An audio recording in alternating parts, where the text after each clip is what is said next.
Language of clay. We're all here to talk about language of clay. And let's just, we all know each other, but introduce ourselves, shall we? We have Ingrid Murphy. Anne Gibbs. Kate Haywood.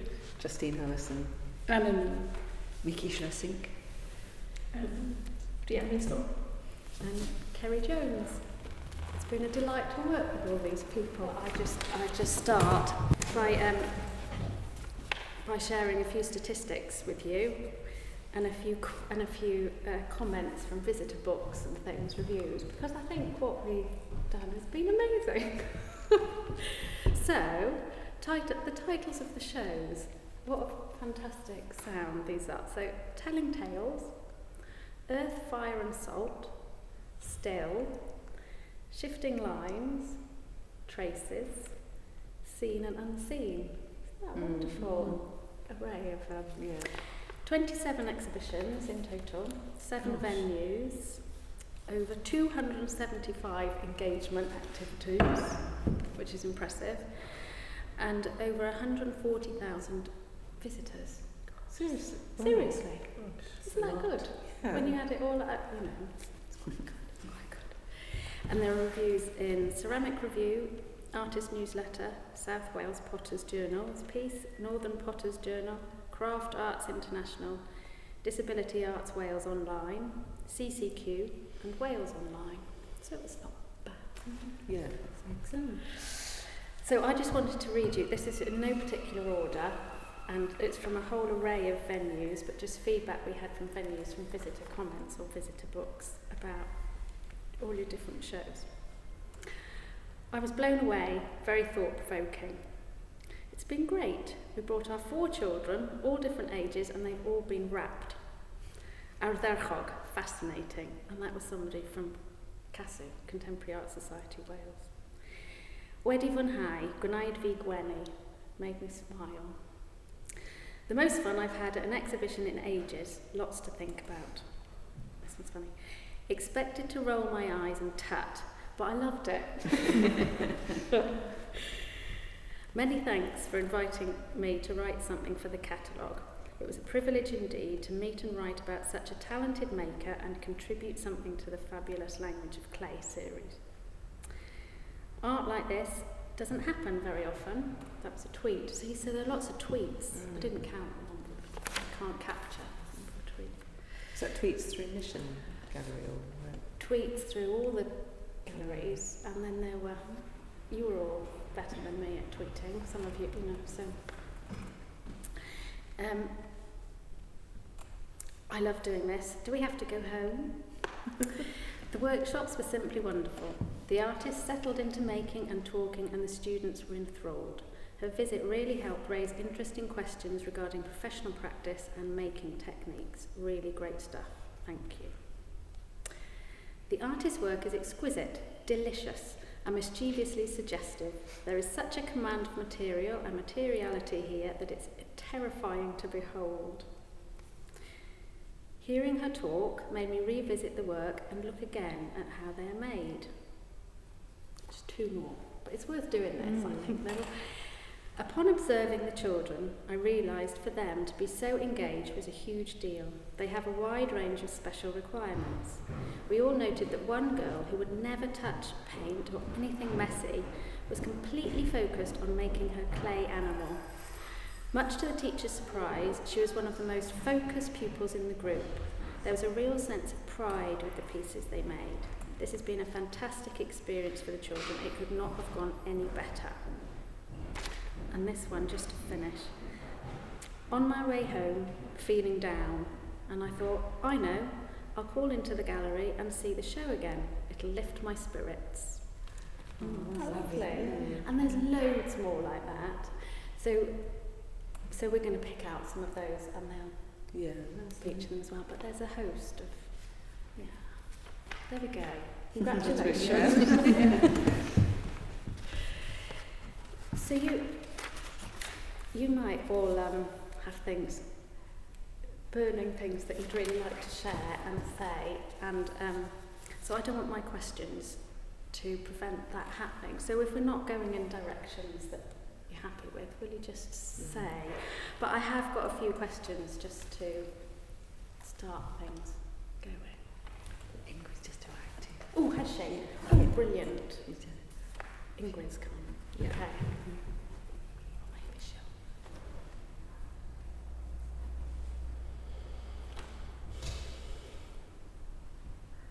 But still, she might be having a cuppa.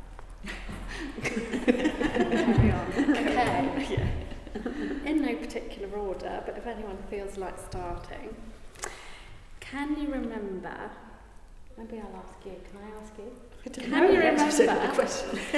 your initial reaction when you were invited to have an exhibition as part of the language of play? What was your initial? Well, I think it was probably amazement, amazement that to be approached, and especially when you started to tell us what it would involve, or tell me what it would involve. It just felt like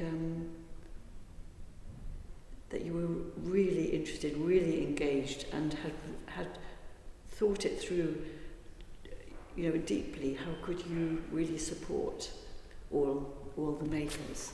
I think so. That was what was kind of astounding, was what you were kind of offering, I think, in terms of the ongoing support and the financial support, all that. Yeah. That's good. Yeah. Great. Positive then. Very positive, yeah. Anyone else? I found it Do you really remember? exciting, to be honest, actually. I was really, really pleased. And it's an acknowledgement of your skills as well, isn't it, and your making. So you're really, I was really pleased anyway to be asked. And as you say, supported financially and in lots of ways, just giving talks, throughout the year to various universities. I thought that all that was really positive. Overall, I think it was a really positive experience. Yeah. I think for me, I think it was the excitement and disbelief that I'd been selected, because I think because I was the last one in the two groups, so I'd already seen a lot of what the project was about. So I guess for you it was completely fresh, wasn't it, to begin with? Fresh, yeah. But I knew what was to come a little bit more, I think. And because I think I was 3 years out of graduating, so I was at a stage where I'd done a lot of research and I was just sort of ready to go and get started. So it just, you gave me that framework, I think, and all that support to place everything together. So the timing for me was amazing, so thank you. Yeah, it's good. No, I feel the same as well. It's like disbelief. You kind of like looking over your shoulder going, are you talking about somebody else? But it's the acknowledgement. And the support all the way through. So it was amazing. It has been amazing. Thank you. Hello. Hello. Sorry. No. Sorry. I had a piece of equipment not turn up this morning and a builder in the house, so I had to source another one very quickly. Well done. I'm glad you made it. All the way from India, especially. Well, I was kind of here anyway. I came back and yeah, sorry. Not at all, but we sort of kicked off. Okay, And, right, yeah. And so, and I was saying, there's a few questions but if the conversation goes off in different tangents, it doesn't matter at all. So I was just asking, can you remember what your initial reaction was when you were invited to have an exhibition as part of the language play? Maybe you can't. Fear. It's a new one. Yeah, a fear in that it was that's not in a negative way, a healthy fear, a challenging fear, because just of the time it takes to produce that amount of work, and excited anticipation and actually having, because it's quite difficult when you're working full time in education to have clear focus on something that is outside of that remit. And therefore give a fantastic context to produce a body of work for specific spaces, because sometimes you're always speculatively making work for opportunities, so to be able to work in a different way was really, really quite nice. So yeah, fear and anticipation, I suppose. Were you full of fear, Anna? Terrified. Yeah. I thought I was going to make a right fool of myself, and I think, have I made a mistake? So I kept looking, thinking, they're going to clock on any minute now. They made, somebody else should be here instead of me. But because I didn't have any idea what was happening. So No, but- you were first out of the starting blocks, weren't you? Yes. Yours was the first yes. exhibition, so it was and tight. It was tight timing. It was very which tight. It was difficulty getting out of the normal routine of making things. When you think of the costs and the time for galleries, and you're limiting, you're restricted to that side of things, and then suddenly you think, oh God, I can make anything, and to get totally different focus on making a group of work, and I found that very difficult to, in that very tight span. I mean, if I'd known what the whole exhibition was going to be like, and how I would have thought, I wish I would have been last or something, then I could have, then I'd completely different, then I could have chosen bits over the time, but suddenly had to change from your mindset from one type of work into an exhibition. I found that very difficult, very challenging, but it was very interesting talking to the people, and I think it was very good reviewing your work in a different kind of way, and what possibility you could move on for. And you said there about changing mindset, because you'd all exhibited work before, but in what capacity? Had there been any solo shows? Had there been any solo shows? No, Never. Yeah, I've had some, but just in commercial galleries, not like this. Where the emphasis is not is look how it looks, rather than how much sales you can make, which is a completely different viewpoint. Yeah, because so often it's kind of making, I make work for an exhibition, but quite often it is making a group of work, which I know will probably, or hope, fingers crossed, will sell, and to actually be able to just make the work to show. It's really liberating, scary as well, but really sort of just opens everything up, I found. And the fact that it was a touring exhibition, that felt really different, because the work would be seen over a long period of time. Whereas often you work hard for an exhibition and then it feels so brief. 2 weeks, and then all that work for that very limited amount of time. So that was like a really great part of it, I think, that it was going, and particularly that it was going to other places in Wales. The fact that it was here, that felt very significant. I think there's one ability when you have a solo show to be able to produce a body of work that doesn't necessarily mean that you're not selected for the thing that you're known for. If you're in a group show or something like that, you're frequently selected because people want that sort of typical piece that you do. Whereas when you have a body of work that you're making, you have the advantage to move into terrains that you don't necessarily always get to show, because curators might always select the same sort of work from you. So having the solo show gives you that scope to be able to actually work across a body of work that creates dialogue amongst itself almost, as opposed to having that sort of singular thing you might be known for.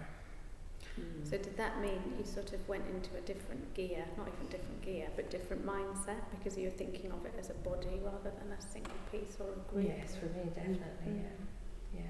And how the work works in relation to each other. So, because then and in knowing the spaces in advance, that's, I think, sort of really exciting, because you're kind of making with those spaces in mind, which you don't always get the opportunity to do. No, that's interesting you say that, because when you initially asked me, I love this gallery, so my focus was just making for this particular space. And I didn't really take on board all the other different venues. I just thought, let's work that out when it counts, which was so naive of me, really, as well.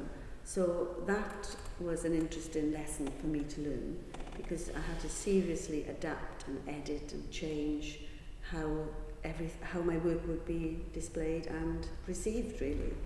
So I think my focus was very different. I just thought of the one place, and that was it. So that was a lesson learned for me, really, but in a good way, because I was thinking about the furniture and lighting, and of course when you go to, say, Aberystwyth Ceramic Centre, it's all boxes, it's all cabinets rather, and so I had to totally edit and write down what was going to go in the show. So it was a lot of, I suppose, questions you're asking yourself, isn't it, throughout the whole year, really, how things are going to be shown. That difference of the space is really interesting, isn't it? Because you've kind of got the gentleman's residence of Clantarn Grange and the white cube space of Rhythm. Yeah, And it's tweaking and adapting. So you learn an awful lot about the work actually in those. Having that's that true. variety of space. Because Rhythm was a huge space for me, and I have to make these little things. I was thinking it's going to get lost. So we put my name much bigger on the wall. Anne Gibbs has arrived. That's how I felt. I was like, oh gosh, and so that was an interesting experience. I think making for this space was really, because I did the same as you. I thought about this, and then and every time I'd come and visit, and it would shrink down in size, and then over the next month of not coming, it would suddenly grow, and I'd be like, oh my God, how am I going to film this, like tiny little things? And then I'd come in and it would be, okay, it's doable, and then I'd leave again, and it was just constantly sort of growing. And the same, I think it was quite a challenge at Aberystwyth, but I quite enjoyed that. I quite liked it behind glass, weirdly, sort of weird sort of cabinet way, museum, I suppose. Again, it was quite exciting. Being quite anxious about Aberystwyth because it's so far removed from any galleries. Especially because we had the colour thing as well, and the lighting changed the colour, and it was like, that's horrible, that's not the colour. So it was like, but it was each space, I think, actually worked really well, and it did change aspects of each show, but in a positive way, I found. It was really exciting seeing how the exhibitions changed with each venue, just kind of from kind of the working side, and just seeing how you all kind of adapted to it was really, really lovely. Yeah. No, because every space was so different. Well, you was in the main gallery, Ingrid. Oh yeah, the huge gallery. That was a slightly anxious moment. Yeah. It's huge. Ceri and I went to see it in March, and so the show was still on in Clantarn when we went to see it, and if you can, obviously you're all so familiar now with these spaces, so there I am having seen it in Clantarn, and then we go to visit the one in Aberystwyth, and they had the big British art show on, and there was like 17 major British artists in there, and they didn't fit it, and sadly felt very pale when we saw the size of the space, because you look at I think we believed it was about 2 times the size of this when we started. Yeah. Well, that's what she told me. She lied. And in fact, it was 5 times the size. So yeah, that was a bit. So March to May was a lot of work, a lot of having to I was just very confident that your work would fill it. And what was great was because we could build spaces for some of the pieces, and so it was really interesting seeing some of the pieces that had been all in the one room in Rhythm, for example, and suddenly they had their own space and they took on a whole different so it was perspective, presence, and worked beautifully. So it was great. That was a fantastic experience actually, to have the opportunity to be able to go into that space with you and Fiona and literally carve the space up as we saw fit. So that was so great to be that accommodating and have that opportunity to take those immersive pieces and put them completely on their own. It was it was great. It was fantastic to be able to do that. And wasn't it on at the same time as the festival as well? So it was full on, Great. Yeah. That's great. But it was lovely as well because they'd had a lot of external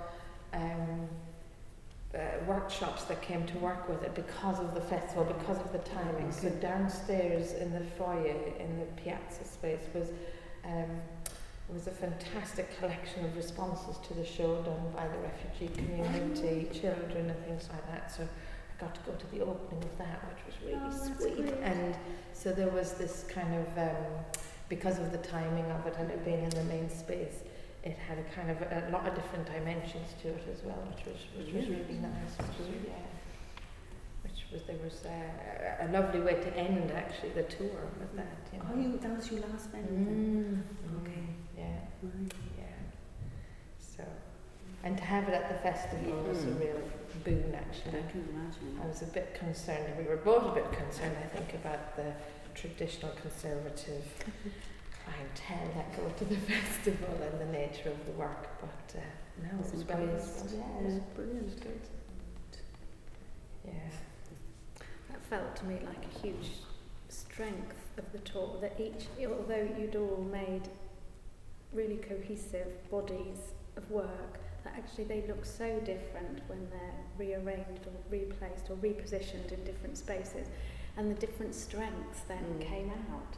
Because I was thinking of some of your work and how we placed some of the quieter, if you like, pieces on a sort of floodlit shelf, it felt like, but at Ripon. And then there were so many comments that people were noticing these sort of quieter pieces and their sort of beauty in it. So it was a real strength, I think, to be able to do that. And I know it was really challenging at the time and worried some people more than others.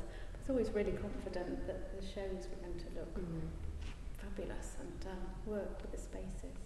Did you have a favourite, Micki? Well, no, I think I had it easy because you came up with the shelving that had been used in this Japanese architectural exhibition, because I didn't have a clue. I'm not so good at it. I don't think I think as much about. I didn't give as much thought, maybe because Ceri said, "Oh, we got some nice shelving, that you could use," and because it had that, it was wood and it had this, but it was that Japanese aesthetic where it wasn't, because I always can't bear it when things look to what you'd call, rustic, but it didn't have that aesthetic. It was kind of chunky. At first I was a bit worried because I thought it was a bit on the rough side, but I liked it because it had its metal edges and everything, and you had it all brought down here.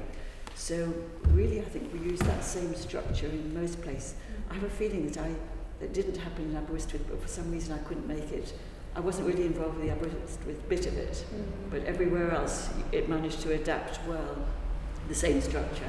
So I was all thanks to you. So you did that bit of it, I think, how to show the work, and then that was nice. That's good. But I can't remember if it was on white boxes or what happened in ABBA, but I don't think there was an opening, so somehow I felt less involved with that bit. It was on small plinths within the cases, actually, propped up on some of the shelves, and very different. I see bottles now and shells within cases, and yes, things take on a whole different presence, don't they? They're much more I was probably not. I withdrew a bit from that one because well, I like my shelves by yes. I remember you responding really well, though, Kate, to the cases at Aberystwyth. Yeah, I guess the change of reading, because they do have that museum sensibility, which worked very well with the work, I think. So with each venue, I think the work had a completely different feel. So I guess it's the challenge, isn't it, of each venue. And you learn so much more about your work, don't you, in that way? And painting walls in different places. Did you have a favourite venue or space? Here, definitely here. I guess because of it's tapping into the ritual and ceremony and the sort of devotional feel of the work. I guess it was the closest match, natural match, I guess, to the work and the connotations you would draw from that. And it's just such a beautiful space, isn't it? So I guess the peace and the calm. Are there any venues in Wales that you know that you wish we could have included, or that you would have liked to have taken your work? Might not be.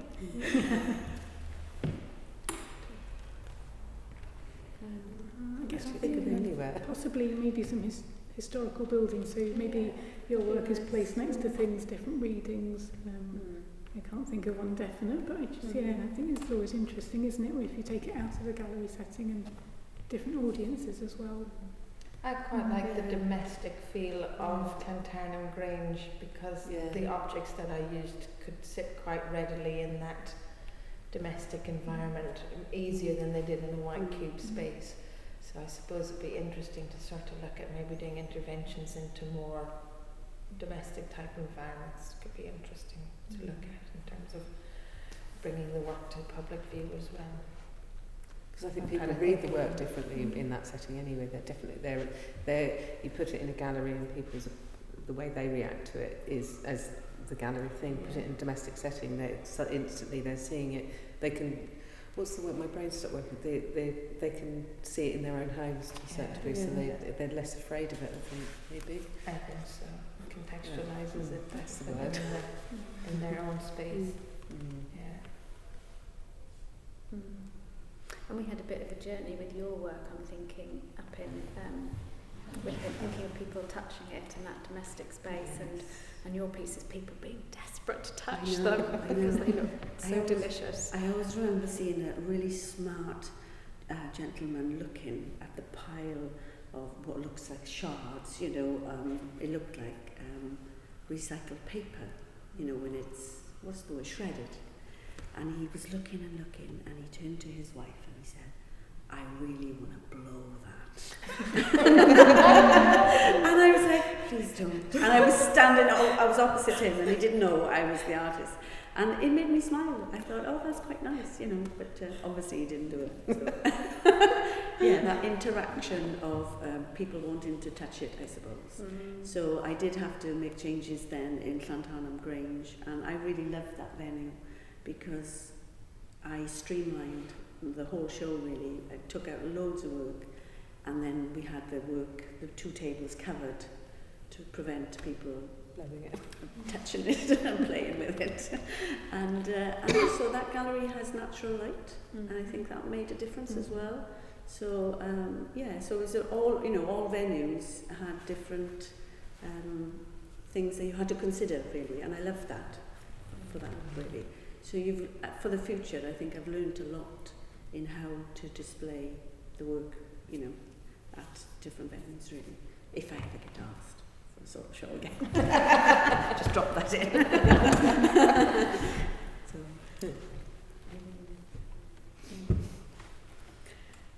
How about, I mean, it was a big ask of all of you, and a huge volume of work and energy that you had to find, creative energy, physical energy,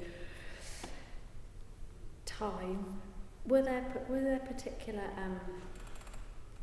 aspects of the process, of the journey, if you like, that sort of took you by surprise, or where you sort of made you stop and think, oh my gosh, I didn't expect this, or was there anything sort of during that process, or from being sort of approached all the way to packing up our last shows? Sort of anything that comes to mind that you didn't expect? I literally think the other day I was interviewed by Martina Margetts for The Day. And I was not prepared for that. And that was a really interesting one, because I'd literally flown back in from China and picked up some bug on the plane. Probably not good to talk about now, but anyway. And so my head was still in another plane altogether, and it was like the toughest PhD tutorial. And it's and I had 6 weeks to go before the first show opened. And I went to bed that night going, God, so not ready, because you know it was I was put through the ringer, really, and it was great because but it really kind of galvanized everything for me. So the timing of it was really kind of critical, because I had to robustly defend everything that I was doing and because of the nature of the work, the interactivity, and that because the work didn't actually come into being until it was literally wired in Rithin for the first time properly, because you wouldn't want to build all those electronics and take them apart again.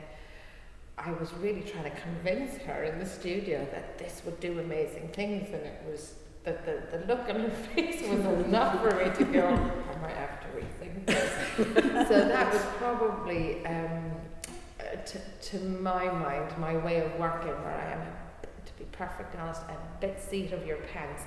They're having to do that catalogue shoot and that essay and that interview well in advance of what I would see as a completion date taught me an awful lot to be much better prepared, I think. I was not as ready as I thought I was. But yeah, that was a bit of a process for me. Yeah, I think for me it was, you have an idea and you make notes and you make, but you didn't actually know how it was going to look until you came on the day to install, or a few days. So that was always a worry. Have I made enough work? How is it going to look? And it's too late then. You can't change anything, can you really? But yeah. So I think I wish I had stopped a bit earlier in making and had reflected a bit more, perhaps, in hindsight. So, yeah. Opposite of me, really. You work full time. It's quite different then, isn't it? Yeah. I slightly panicked about, because my work on the whole is quite small as well, so it was that sort of, and so I think when you came round to one of the visits, it was like, you made loads. I think I was just like making, but I was really enjoying that process, but I was worried about, again, it was that thing that this would shrink and then it would grow, and it was sort of that is it just going to get lost? So there was panic, and I think panic made a bit of quite a lot of work. So I'm doing that at the moment as well. But I was very happy with it, because I also just did make the things that I really wanted to make. So no holds barred as such. Just went, I just like, right, that, I want to do that. And that was really great to allow myself, because quite often you don't, as if you don't allow yourself to do that. So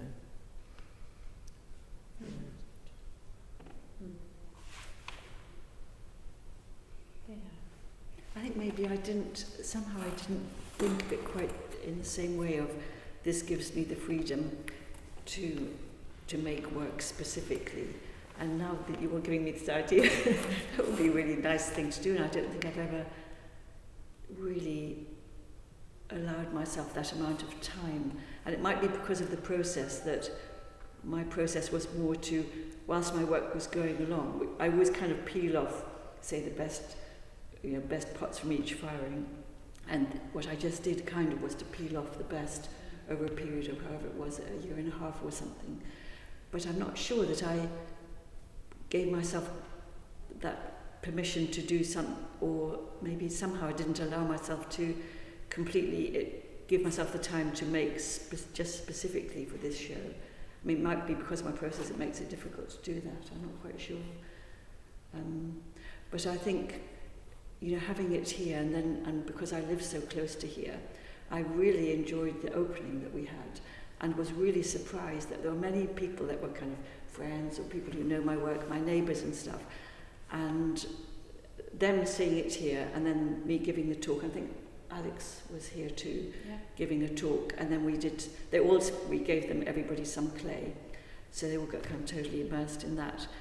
But many people said they were just so surprised, they just hadn't understood, even though they know me really well, they hadn't understood all that goes into it, or the process, so it felt very kind of connecting for me with the area.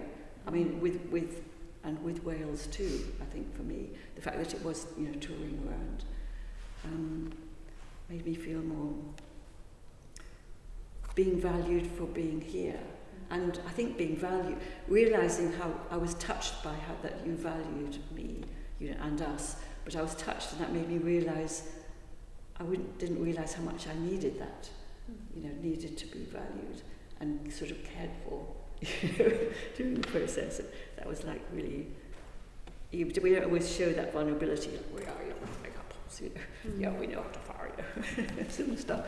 But to say, like, to show what's really inside, But you were kind of sensitive to all that in us all, I think.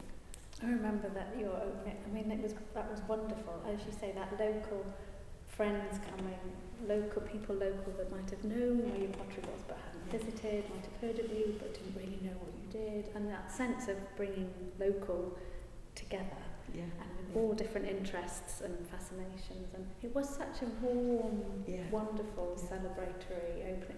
And you had more than 40 people, so many people, 60 people all hand modelling spoons, so straight in there using it, but as you say, that valuing the local community, all different communities, but that localness Yeah. was really precious. And then that made a sort of relationship that we got to know each other. Because before I'd always felt like I wasn't properly, whatever, I wasn't quite right for mission or for here, I was sort of forgotten out there, making my old pots. So it's sort of, I felt valued, here too, and more, say, maybe more in galleries or something was nice, yeah.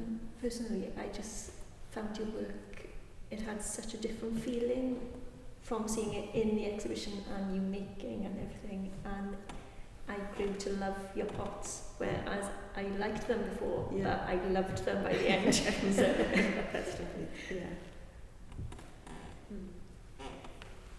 Any other surprises along the way in terms of the process? Was there anything? I think for me, because it goes so quickly, I think I was more surprised when I'd finished and the work was sent back, and I've had more time to reflect over the year, to see what I've done and think about the conversations I've had over the year.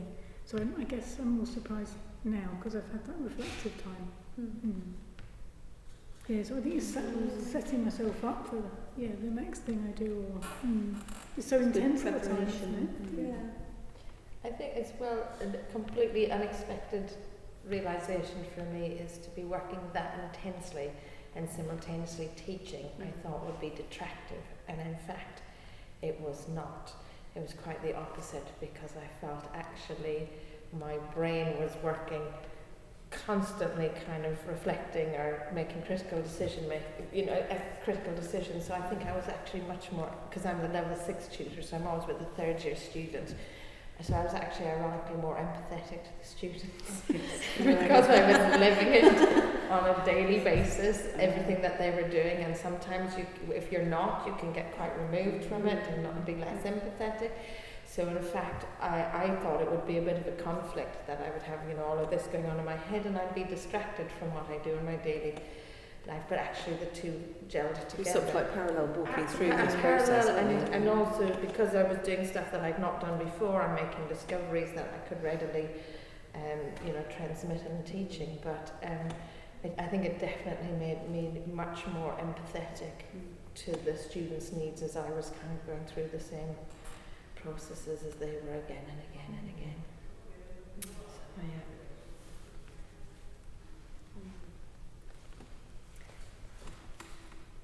Would you say, so that shifted how you were with your students during the process.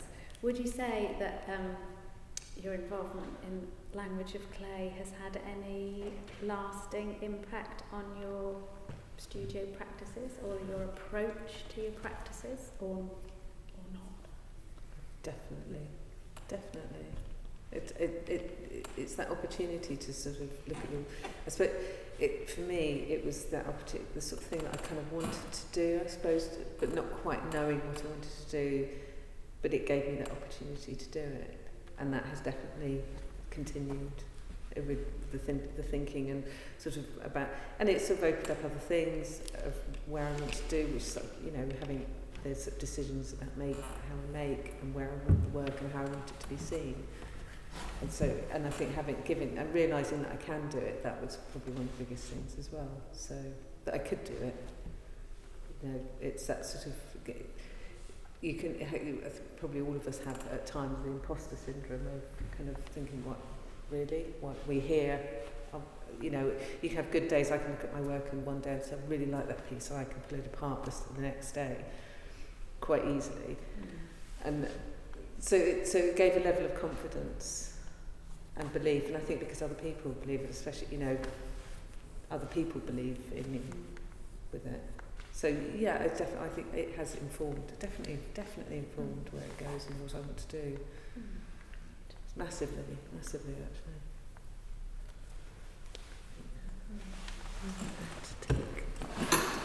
Anybody out? Would you say? Yeah, me too. It's really informed what I make now. I've really looked at what I made at that time, and I hope it's moved forward now because of that intensity of making for a year, really. And so I've looked at what I made in the show and taken elements that I felt were more successful than some, and I've really pushed them now over the last few months.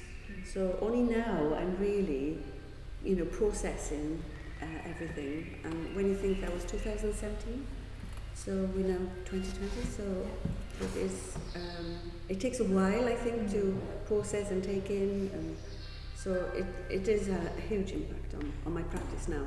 It's because you're so involved with the whole process. Yeah. You're getting up and then the show, and then it comes. Yeah, it is. It's that what happens reflection after. time, I think, because you're not reflecting during it as much, No. but it's afterwards, I think, as well. So. Yeah, I think it's really interesting in terms of a couple of different reasons actually. The pure practicalities of what you learn by putting a body of work out, and in terms of, for me, interactivity and learning so much about how many people interact with the work, because I've never had that ability to have such audiences in different venues actually physically interact with the work and get that response. To make more robust interactions, in a sense, this is from a very practical point of view, what failed after a week and what stayed working for 6 months, no matter how many times people hit it.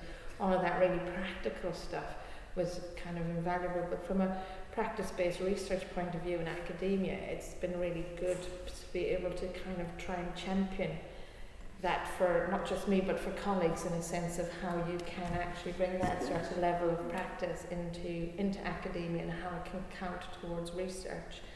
And that's a real tricky one for people to I suppose, navigate. So that has had a huge influence for me, because in academia you're always pushed to the theory, to the writing, to the appraisals, to the data, and not actually the artifact or object making approach. And so it's been really good to be able to, in a sense, demonstrate how a body of work like that can lead into much more sort of academic research outputs. And that takes time, it takes a long time, but in terms of kind of being able to prove impact and changes in discipline, it has a massive, language and play has had a massive impact on that for me, and hopefully for my peers, It's a good model. It's a good model for being able to demonstrate that research, practice-led research approach. So it does change, yeah.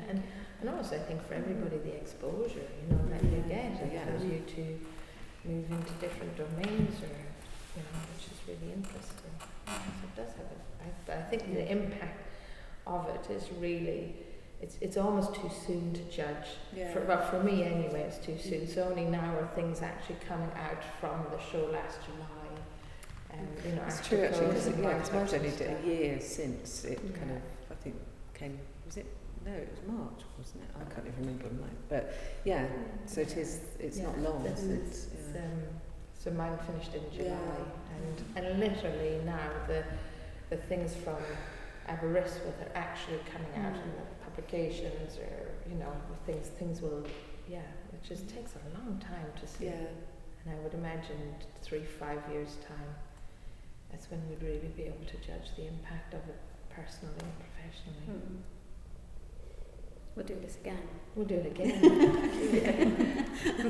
There's nice pastries, we'll do it again. Yes. How about you? So you touched on opportunities. That would anybody else? Are there any opportunities, or not even opportunities, or happenings, or actions, or contacts, or anything that you can pinpoint that you feel stem directly from your language of play exposure and experience, or not that tangible yet? Any sort of anything come along?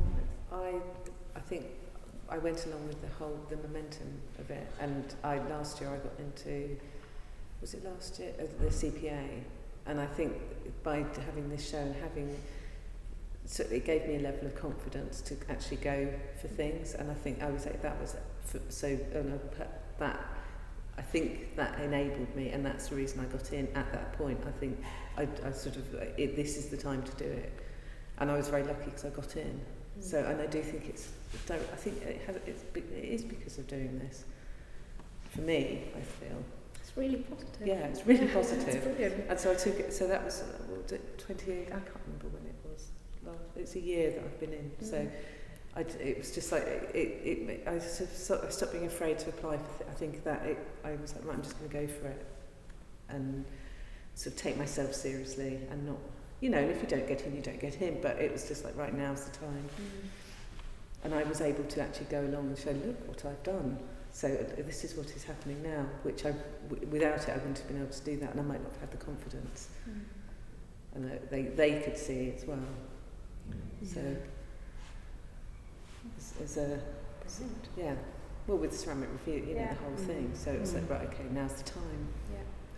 Yes, it kind of gives you some people often refer to that big exhibition, that touring exhibition. Yeah, so it makes an impact on people who come to visit, or customers or friends that you were part of this thing. Yeah. Oh, really? Oh, yeah. Yeah, you were in that exhibition. Yeah. The fact that it was seen as quite a bit, I think it was seen by people.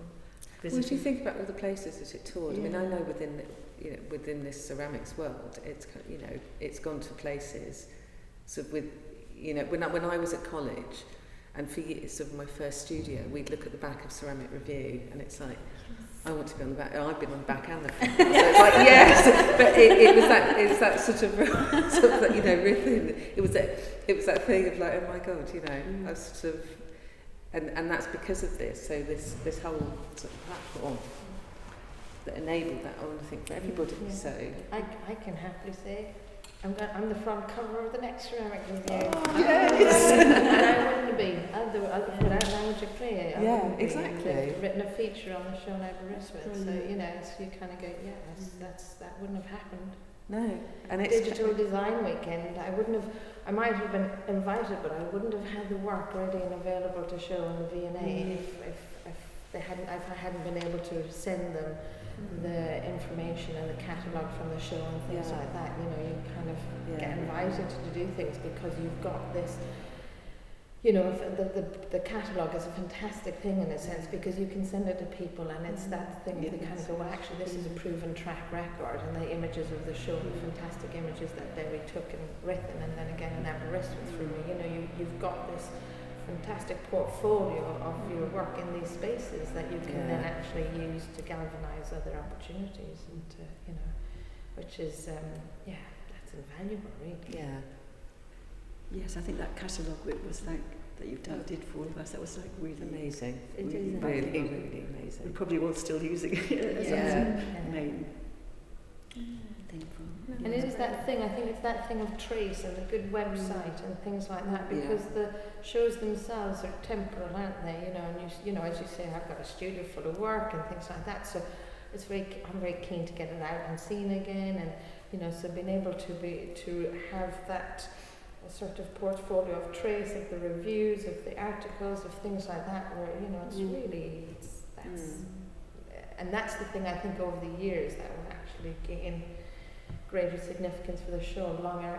We all know there's some sort of seminal ceramic shows that over the years have actually stuck in our mind because of their fantastic catalogues, because of their good visual legacy and how much they've informed practice. So in one sense, it'll be really interesting to see how this becomes critical.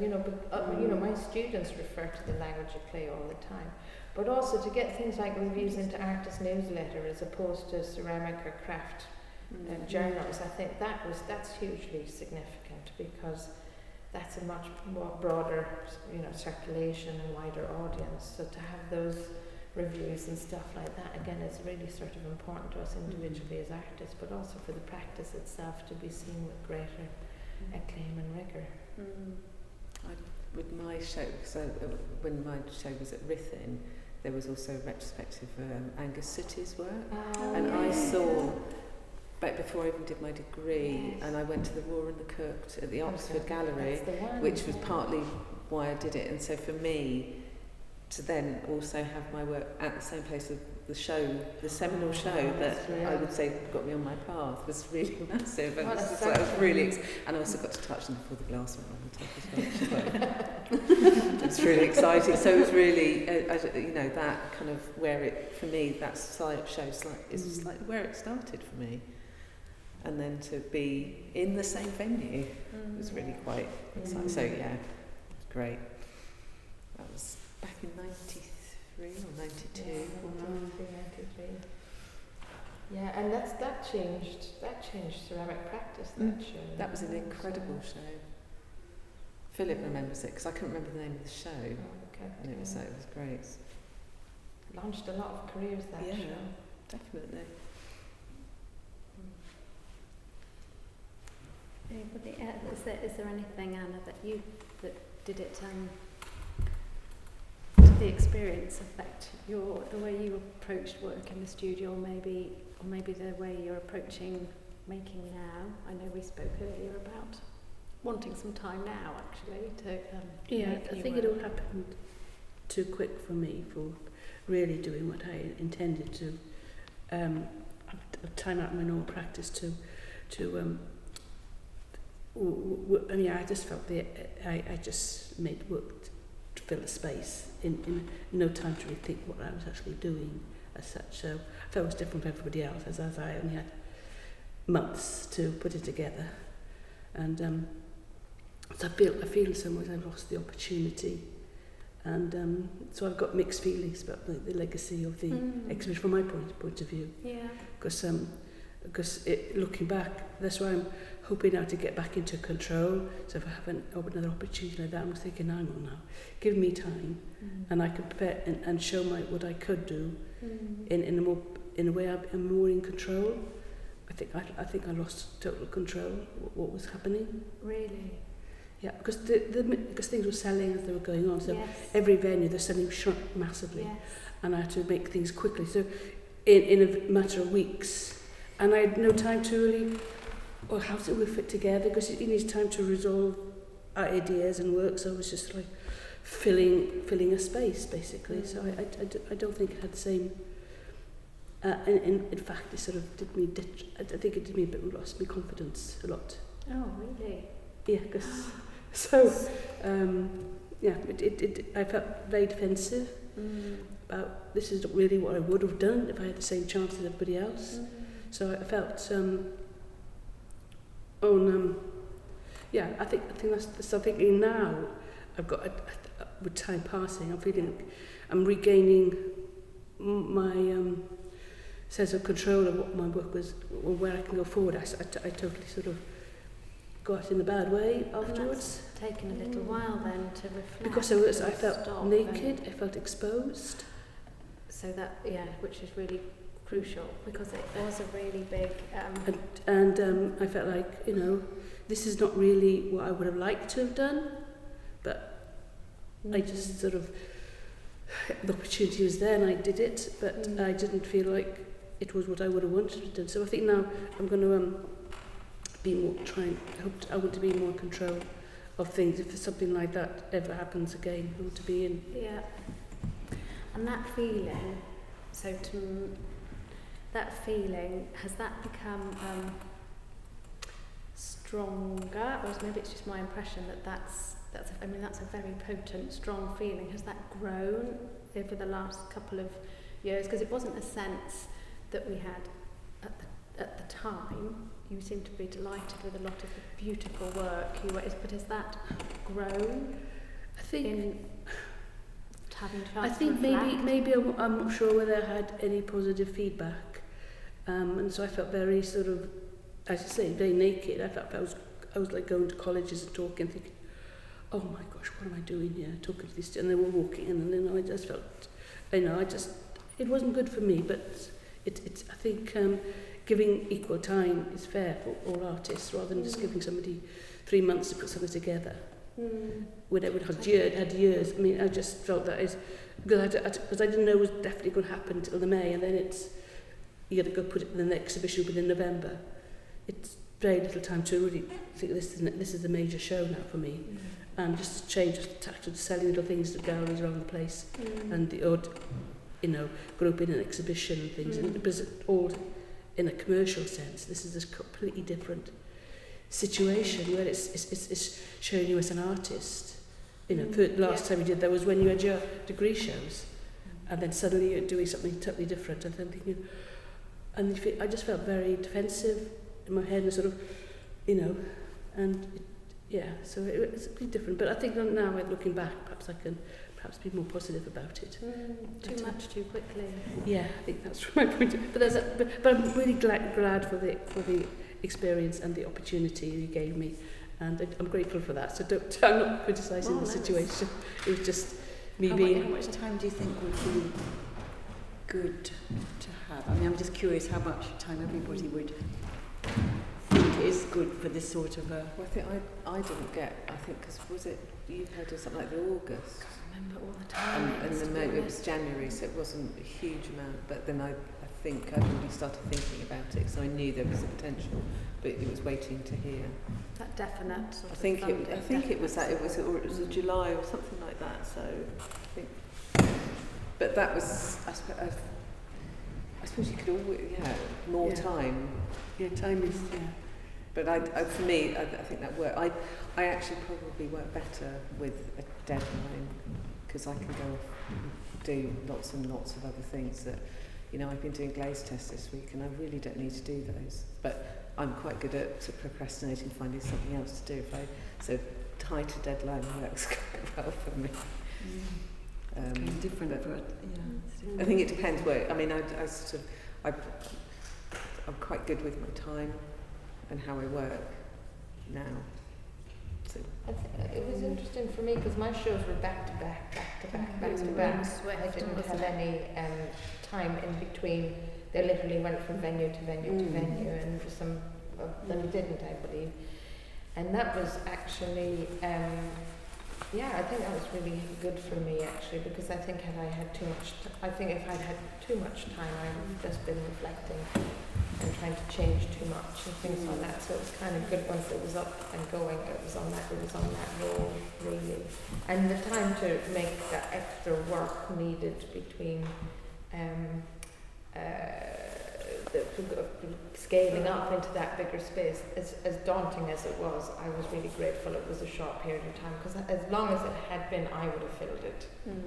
And it was a lot of pressure, and to actually be under that to be under that kind of level of pressure for a long period of time, when it is one of those, we've all done it, so it's the thing that's uppermost in your mind, and you wake up in the morning and it's like, I sometimes having it for a length of time isn't actually that healthy, I think, for me personally.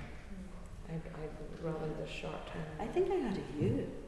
I think you approached me in November of 2015, and then it opened in 2017. So that's quite a long time really to think about it. But once I'd made the work, that was it. Then I didn't make anything in between. It was like you were saying, you just delivered it to each different venue. So I felt like I'd done all the thinking in 1 year, and that was it. That's it. Yeah. But, it is a thing about time, isn't it? Yeah. Sometimes what is the perfect time, really, isn't it? And I think because we all work in different ways and have different other work commitments, you just got to deliver it, really, isn't it?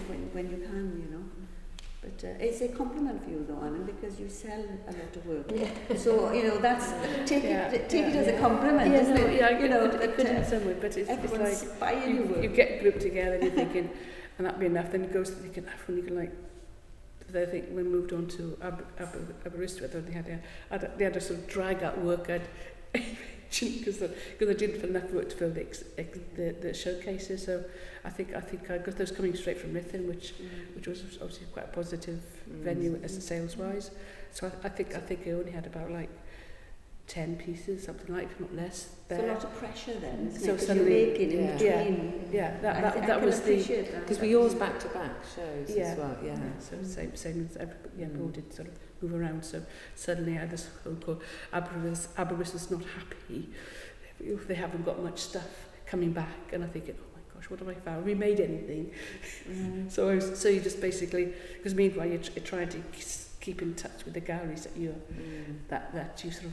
You're holding them back as well, thinking they should carry some work. So you're thinking, shall I give to Aberystwyth or shall I give to this gallery? And again, I was just sort of making things just to, which may not have gone together with everything, because you can't think of the body of work together as a whole. You're just sort of filling in the space, so it doesn't look too embarrassing. Yeah. That's really, yes, sorry it was so uncomfortable. It was really useful now to think, to clock that and think about it, and especially work that does sell and sell in such a relative volume, if you like. That notion of us not having kept it all together and said to people, no, you can't have it for another 18 months because, or another 2 years, as it were, but just, and so yes, so I'm sorry it was uncut, but it's really valuable to know know now. I Consider, and it's different with everyone and every approach to because it was two different things, a commercial thing and the exhibition space. I think you do make different kinds of work. You may not see, because you made an exhibition, you may not thinking, I'm making this because I'm going, I want money.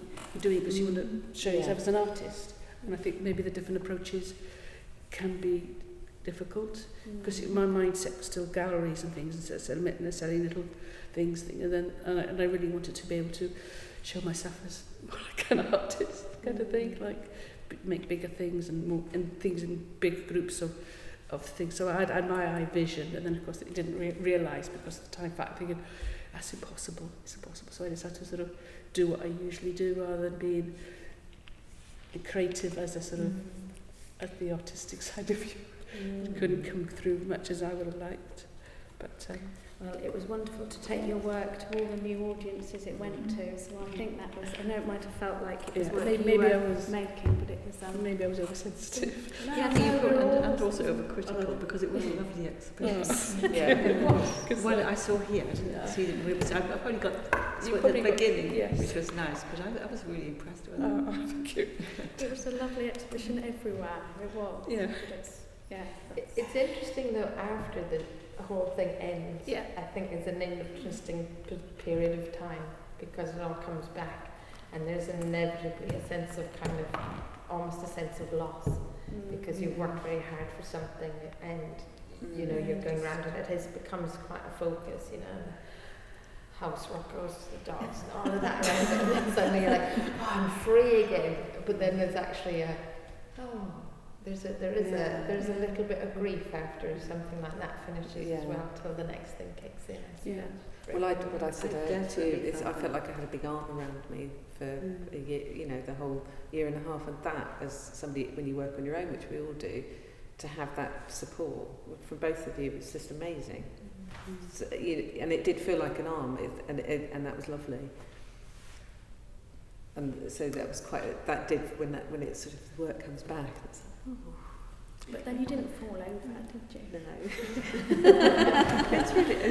It's so, I think just that level of support all the way through it's just been, well, and communication. I think it's always, you know, you're receiving emails and you know this, you've got to give a talk there, you've got to do that, and then suddenly it just eases off or stops, and then you're like, oh, okay, what do I do now?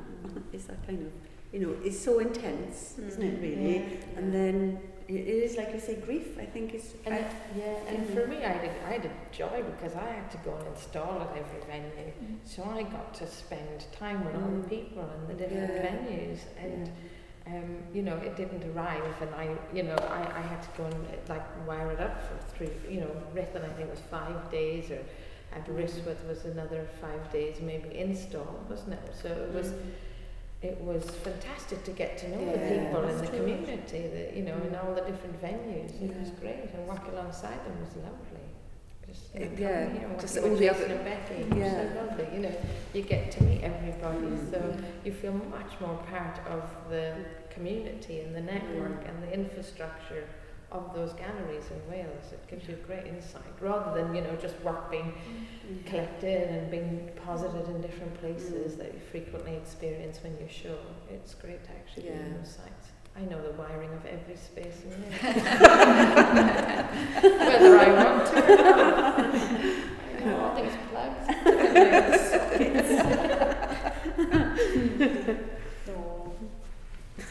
Would you, we'll wrap this up shortly, but I just wanted to, and there might not be for all of you, But Anne, you pulled out earlier, you just this moment that stuck in your head with this overhearing this gentleman that he just wanted to blow your work. And for me, as I say, there were innumerable highlights, but was just standing back and looking at 60 odd people hand making spoons with you. Was it real?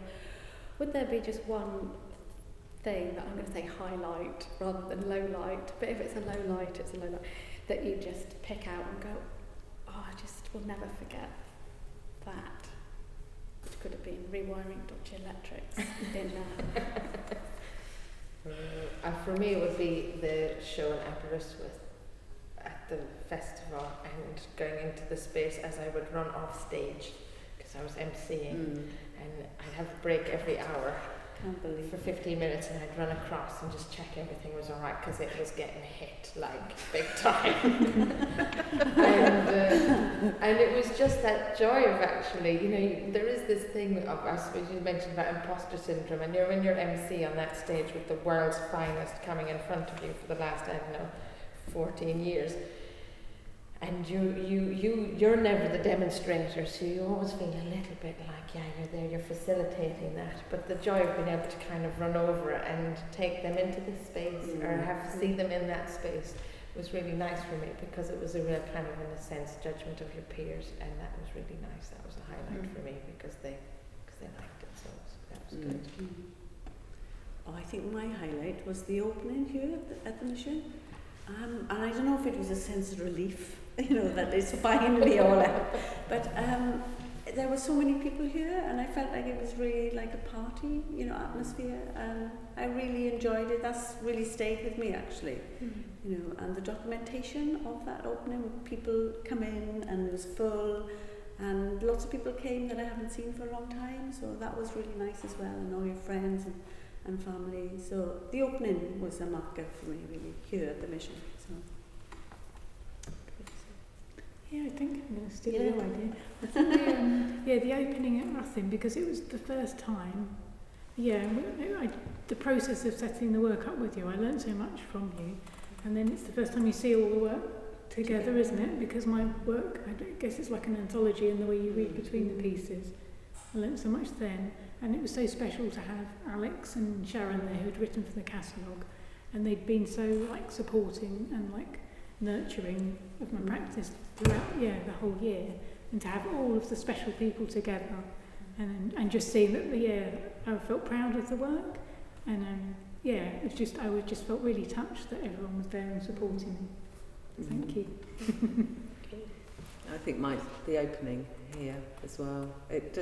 There were lots of people, just to see it.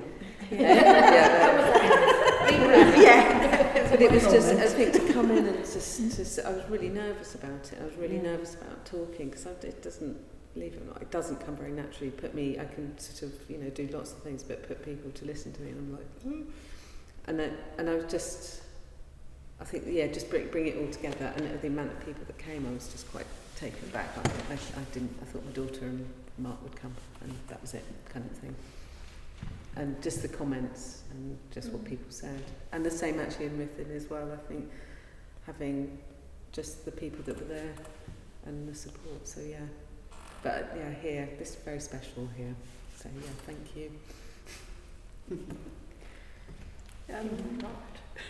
It probably was the opening here. Probably was the better one of the openings. Yes, it was a lovely atmosphere. Yes, it was.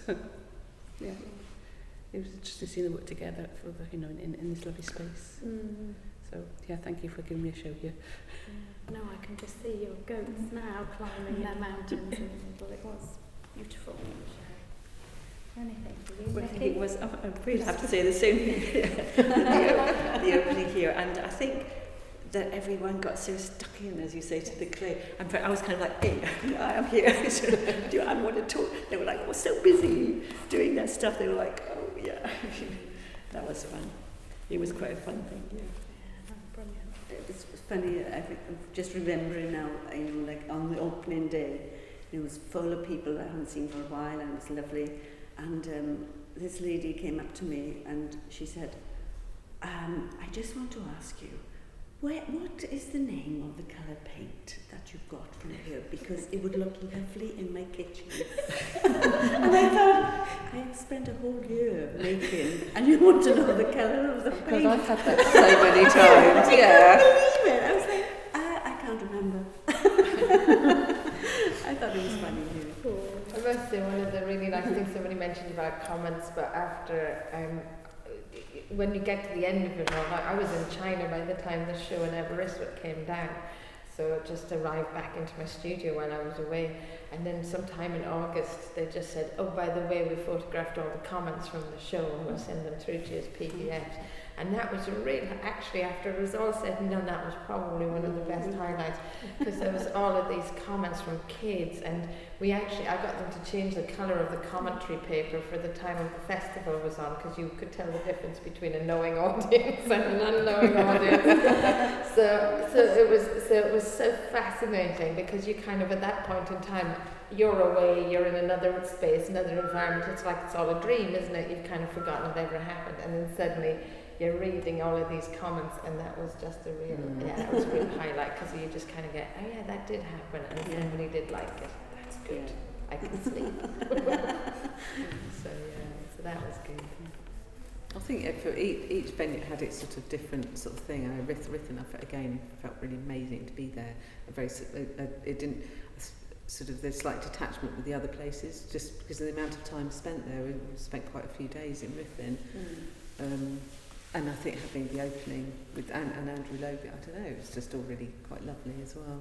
It was all everywhere, but they're all different in there, because there wasn't an opening in Aberystwyth, I don't think. No. And what if final? If the language of clay were to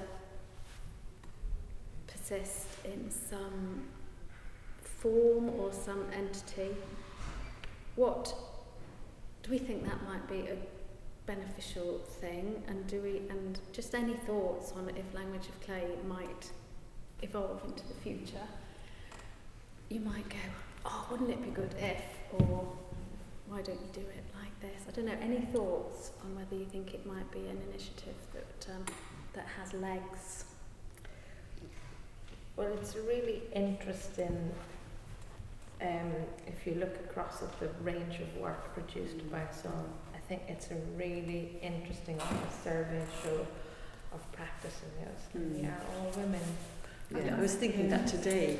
I didn't know if you mentioned that before I came in, but it was really, it was really apparent to me that we were all women, and I think you've got two very strong factors there that I think, if you were to take it forward, should be the basis of maybe taking it forward, or maybe highlight a bit more, because they're both things that need to be highlighted. Is the breadth of practice that we have within ceramics, and also female artists get a tough time still. So I think it's their two real positivities that whatever manifestation it takes its way forward would be really good. And I think the educational aspect of it cannot be underestimated. And that would be a really good thing, as well as that we've got all of this fantastic documentation now as well, which could make fantastic learning, as well as archival resources. So I think that's the really important thing not to miss, and what we've got, consolidating what we've got, as well as what the next things might be.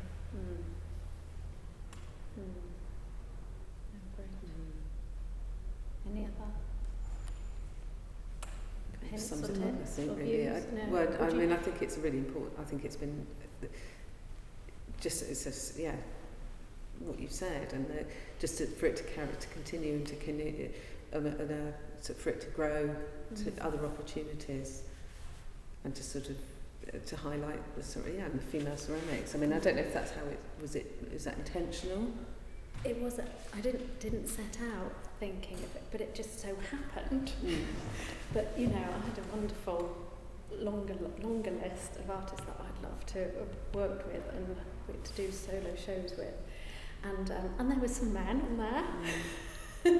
But then chatting to colleagues at Mission, and Rianne and Philip, and all the venues involved, and then distilling that down and going, oh, this is a top shortlist. It was only then going, oh, and it's all women. Then you noticed it at that Yeah. point. So it wasn't Yeah. like it wasn't like the men But just I was turned.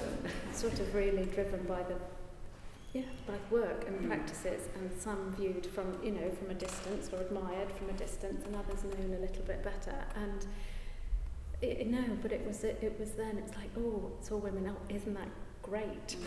Actually, and then that became a bit more of a focus, but through going through and talking about it then with other people.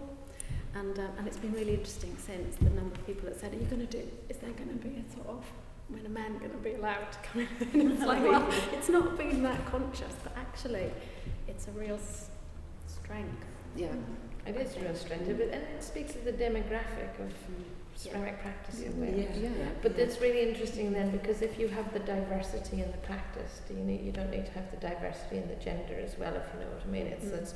It's an interesting one, because it if you stick that flag in the sand about it, whether people realize, I don't think it should be first and foremost women in ceramics, but it's something that subliminally is kind of becomes self-evident as you tour the shows, isn't it? All quite brilliant.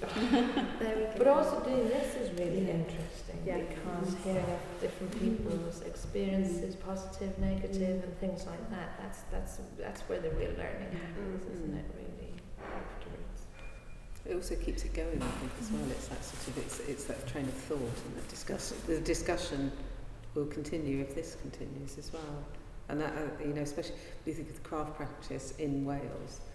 I mean, there's it's amazing. It needs to carry on. It needs to be taken out there, and that's why this is really important, because it did get it. Okay, they were all in Wales, but it went out. People know about it. Yeah. So. Yeah.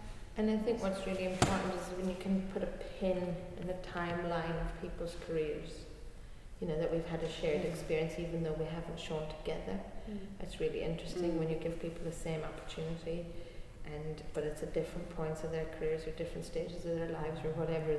That's just really interesting to follow that through as an ethnographic study of how people actually work across practice. Would be really interesting, because we're all women and we all live in Wales and we all work in ceramics, but beyond that you're going to find incredible diversity and complexity.